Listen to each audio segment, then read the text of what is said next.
Welcome to జనం మాట. నేను మీ చంద్ర. రాష్ట్రంలో గతంలో కంటే ఇప్పుడు భారీ విజయం సాధించబోతున్నామని జగన్మోహన్ రెడ్డి గారు అన్నారు. గతంలో ఎట్లాంటి విజయం సాధించారంటే 175 నియోజకవర్గాలు ఉంటే 175 నియోజకవర్గాలకు గాను 151 నియోజకవర్గాలు వైఎస్ఆర్ కాంగ్రెస్ పార్టీ గెలిచింది. 25 ఎంపీ స్థానాలు ఉంటే 25 ఎంపీ స్థానాలకు గాను 22 ఎంపీ స్థానాలు గతంలో గెలిచింది. మరి అక్కడ 3 నియోజకవర్గాలు అంటే 3 ఎంపీ నియోజకవర్గాలు వైఎస్ఆర్ కాంగ్రెస్ పార్టీ కోల్పోయింది. ఆ 3 నియోజకవర్గాల్లో కూడా ఒకటో రెండో గెలిచే అవకాశం ఖచ్చితంగా ఉంది. గతంలో వచ్చిన 22 ఎంపీల కంటే ఈ ఎన్నికల్లో ఖచ్చితంగా ఎక్కువ ఎంపీ స్థానాలు వస్తాయని జగన్మోహన్ రెడ్డి గారు చెప్పారు. మరి జగన్మోహన్ రెడ్డి గారు చెప్పినట్లు ఏ ఎంపీ స్థానాలు వచ్చే అవకాశం ఉంది, మరి గతంలో గెలిచిన ఎంపీ స్థానాలు ఏవి, ఓడిపోయిన ఎంపీ స్థానాలు ఏవి అంటే అరకు ఎంపీ స్థానం వైఎస్ఆర్ కాంగ్రెస్ పార్టీ గతంలో గెలుచుకుంది. అదేవిధంగా శ్రీకాకుళం ఎంపీ స్థానం టీడీపీ గెలుచుకుంది. విజయనగరం వైఎస్ఆర్సీపీ గెలుచుకుంది. విశాఖపట్నం వైఎస్ఆర్సీపీ గెలిచేందుకు అనకాపల్లి వైఎస్ఆర్సీపీ గెలుచుకుంది. కాకినాడ వైఎస్ఆర్సీపీ గెలుచుకుంది. అమలాపురం వైఎస్ఆర్సీపీ గెలుచుకుంది. రాజమండ్రి వైఎస్ఆర్సీపీ గెలుచుకుంది. నర్సాపూర్ వైఎస్ఆర్సీపీ గెలుచుకుంది. ఏలూరు వైఎస్ఆర్సీపీ, మచిలీపట్నం వైఎస్ఆర్సీపీ, విజయవాడ టీడీపీ, గుంటూరు టీడీపీ, నర్సాపేట్, బాపట్ల, ఒంగోలు, నంద్యాల, కర్నూలు, అనంతపూర్, హిందూపూర్, కడప, నెల్లూరు, తిరుపతి, రాజంపేట, చిత్తూరు ఇవన్నీ కూడా వైఎస్ఆర్ కాంగ్రెస్ పార్టీ గెలుచుకుంది. అంటే గతంలో గెలుచుకున్న సీట్లు ఏవి టీడీపీ అంటే శ్రీకాకుళం ఒకటి ఇక్కడ రామ్మోహన్ నాయుడు నిలబడి పోటీ చేసి గెలుపొందాడు.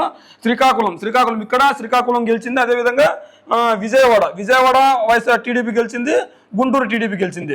ఇక్కడ ఖచ్చితంగా ఈ 3 నియోజకవర్గాల్లో కూడా వైఎస్ఆర్ కాంగ్రెస్ పార్టీ ఏదో ఒక నియోజకవర్గం కావచ్చు, లేదంటే 2 కావచ్చు, లేదంటే 3కి 3 25 గెలిచిన ఆశ్చర్యం లేదని జగన్మోహన్ రెడ్డి గారు చెప్పారు. అంటే గతంలో 25 నియోజకవర్గాలు ఉంటే 25 ఎంపీ నియోజకవర్గాలు ఉంటే ఆ 25 ఎంపీ నియోజకవర్గాల్లో కూడా గతంలో 22 సాధించింటే ఈ ఎన్నికల్లో 22కి ఎక్కువగా సాధించబోతున్నామని జగన్మోహన్ రెడ్డి గారు చెప్పారు. మరి జగన్మోహన్ రెడ్డి గారు కాన్ఫిడెన్స్ ఏంటంటే జగన్మోహన్ రెడ్డి గారు ఇచ్చిన సంక్షేమ పథకాలు కావచ్చు, జగన్మోహన్ రెడ్డి గారు అందించిన అభివృద్ధి కావచ్చు, ఇవన్నీ కలిసి వచ్చి జగన్మోహన్ రెడ్డి గారికి భారీ విజయాన్ని కలిసి వచ్చే అవకాశం ఉందని జగన్మోహన్ రెడ్డి గారు చెప్పారు. గతంలో టీడీపీ గెలిచిన పార్లమెంట్ ఎన్నికల్లో శ్రీకాకుళంలో ఇక్కడ రామ్మోహన్ నాయుడు కింజారపు గెలిచాడు. ఇక్కడ రామ్మోహన్ నాయుడు తెలుగుదేశం పార్టీ తరఫున నిలబడి గెలిచినప్పటికీ 6,653 ఓట్లతో గెలిచాడు.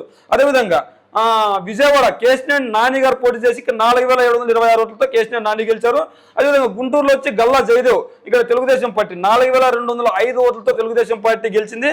అంటే ఇక్కడ శ్రీకాకుళం కావచ్చు, విజయవాడ కావచ్చు, గుంటూరు కావచ్చు, ఈ 3 నియోజకవర్గాల్ని గుంటూరు, విజయవాడ, శ్రీకాకుళం ఈ 3 ఎంపీ నియోజకవర్గాల్ని టీడీపీ గెలుచుకుంది. టీడీపీ గెలుచుకున్నప్పటికీ ఇక్కడ ఓట్ల శాతం పడితే కనుక 6,000 ఓట్లు పడ్డాయి. అదేవిధంగా 4,000 ఓట్లు పడ్డాయి.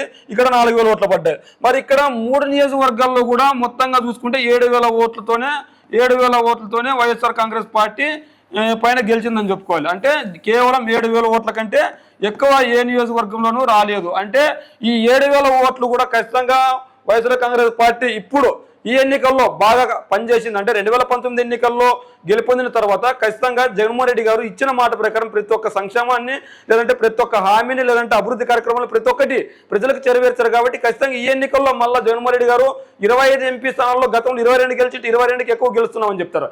అయితే అటువైపు చూసుకుంటే కూటమి కూడా బలంగా ఉంది.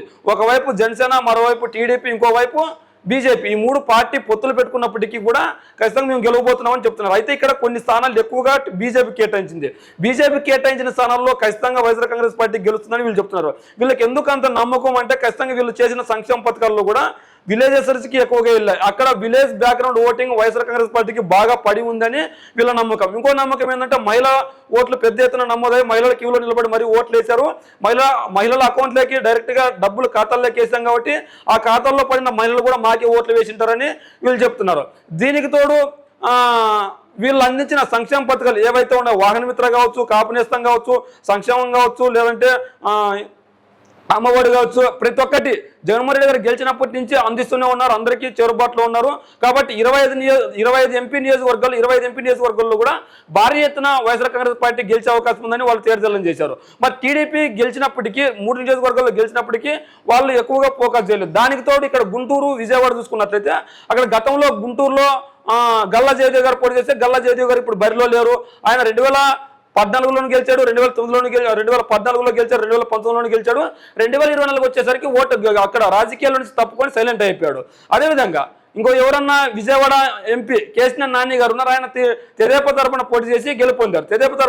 గెలుపొంది ఆయన మంచి పేరున్న వ్యక్తి.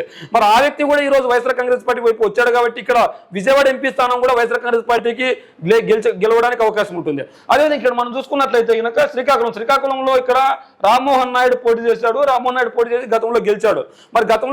మరి ఇప్పుడు గెలుస్తాడు కదా అంటే ఖచ్చితంగా వైఎస్ఆర్ కాంగ్రెస్ పార్టీ ఉత్తరాంధ్రకి ఏదైతే వాళ్ళ విశాఖ ప్రాంతానికి అంటే ఉత్తరాంధ్ర ప్రాంతానికి విశాఖ రాజధాని చేస్తామని చెప్పారు. అప్పటి నుంచి ఉత్తరాంధ్రలో రాజకీయ సమీకరణాలు మారిపోయి అక్కడ బలంగా ఉత్తరాంధ్ర మొత్తం వైఎస్ఆర్ కాంగ్రెస్ పార్టీని గెలిపించుకుంటే మన ప్రాంతానికి రాజధాని వస్తుందని ప్రజల్లో బాగా గట్టి నమ్మకం ఉంది.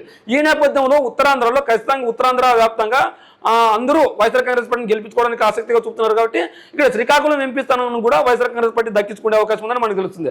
మరి ఏదేమైనప్పటికీ 1 లేదా 2 నియోజకవర్గాలు ఎంపీ నియోజకవర్గాలు కోల్పోతున్నా మిగిలిన గతంలో వచ్చిన 22 ఎంపీ స్థానాలకు కానీ ఇంకో ఎంపీ స్థానాన్ని అధికంగా గెలుచుకునే అవకాశం ఉందని చెప్పేసి వైఎస్ఆర్ కాంగ్రెస్ పార్టీ వాళ్ళు భావిస్తున్నారు.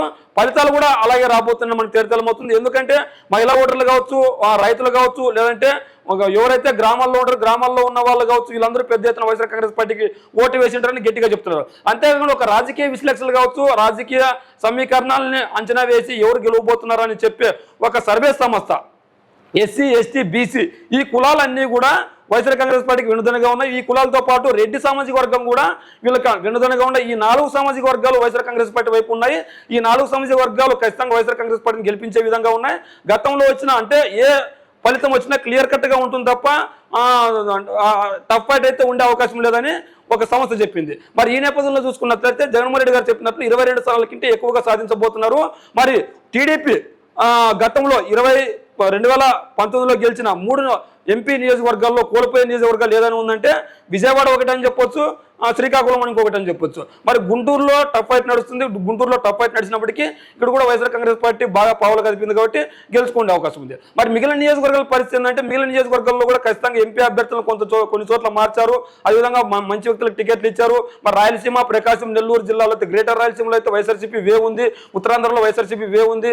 మరి ఇక్కడ కూడా ఎంపీ స్థానాలను గెలిచారు, మార్చారు కాబట్టి ఎక్కువగా వైఎస్ఆర్ కాంగ్రెస్ పార్టీ గెలిచే అవకాశం ఉందని చెప్పేసి జగన్మోహన్ రెడ్డి గారు 22 ఎంపీ స్థానాల కంటే ఎక్కువ రాబోతున్నాయని చెప్పాడు. మరి నిన్నటి రోజు జగన్మోహన్ రెడ్డి గారు 22 స్థానాల కంటే ఎక్కువ ఎంపీ స్థానాలు రాబోతున్నాయి అని చెప్పడం ఎంతవరకు సబబు? మరి 22 స్థానాల కంటే ఎక్కువ ఎంపీ స్థానాలు రాబోతున్నాయా లేదంటే 22 కంటే తక్కువ రాబోతున్నాయా అన్నది మీ కామెంట్ రూమ్లో తెలియజేయండి.